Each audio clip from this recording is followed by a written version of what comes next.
أعوذ بالله من الشيطان الرجيم. بسم الله الرحمن الرحيم.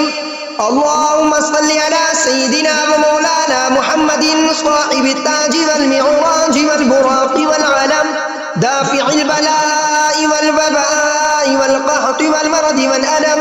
اسمه مكتوب مرفوع مشفوع منقوش في اللوح والقلم، سيد العرب والعجم. جسمه مقدس معطر مطهر منور في البيت والحرم، شمس الضحى بدر الدجى صدر العلا نور الهدى كافي الورى مصباح الظلم، جميل الشيم شفيع الأمم صاحب الجود والكرم.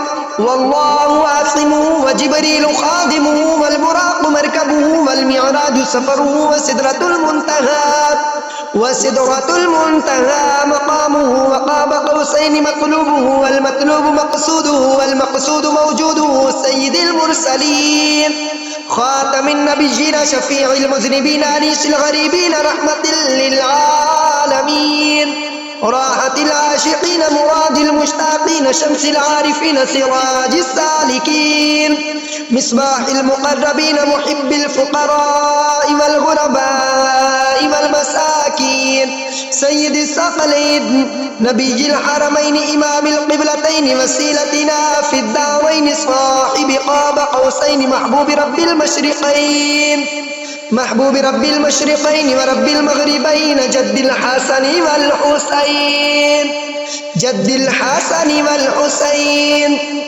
الحسن والحسين مولانا ومولى الثقلين أبي القاسم محمد بن عبد الله نور من نور الله.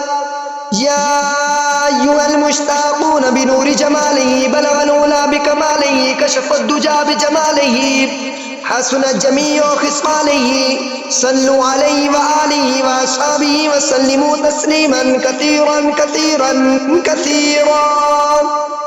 آمنت بالله صدق الله العظيم.